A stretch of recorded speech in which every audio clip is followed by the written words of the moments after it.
Video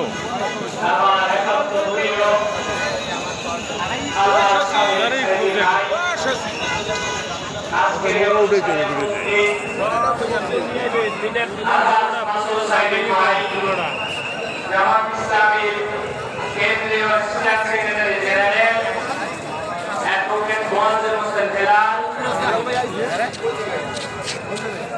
স্থানীয় BNP জামাতের নেতৃবৃন্দ এবং আল্লামা সাঈদীর যোগ্য উত্তরসূরি আল কোরআনের আওয়াজ সারা দেশে পৌঁছে দেওয়ার যে অতিথিবৃন্দ আল্লামা তারেক মুহাম্মদ সাংবাদিক ভাই আল্লামা আব্দুল্লাহ আল আলামিন ভাই, সবাই কথা বলতে গেলে সময় কেটে যাবে, আমরা বক্তৃতা শুনব মেহমানদের। আর যে কথাটি মনে পড়ে 1995 সালে কেন্দ্রীয় মজলিসের শুরার অধিবেশনে অংশগ্রহণ করেছিলেন আপনাদের প্রিয় নেতা আল্লাহ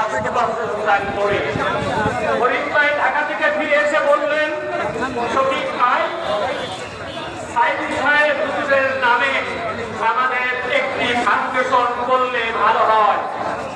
আমরা বললাম, আমি একমত হইলাম।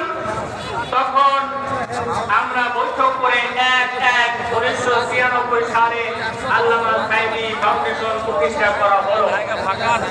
সেই ফাউন্ডেশনের প্রতিষ্ঠাতা চেয়ারম্যান ছিলেন আমাদের অত্যন্ত প্রিয় ভাই রফিকুল ইসলাম বুলবুল সাঈদী, যিনি এই সাঈদী ফাউন্ডেশনের পারিবারিক খরচের সাহিত্য আছেন।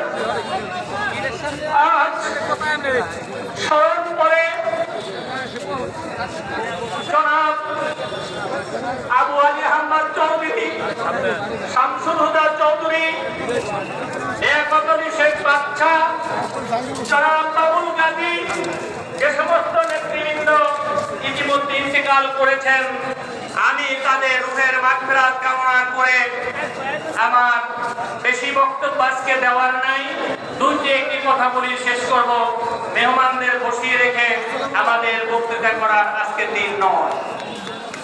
আল্লামা সাঈদী ফাউন্ডেশন প্রতিষ্ঠিত হলো, আমি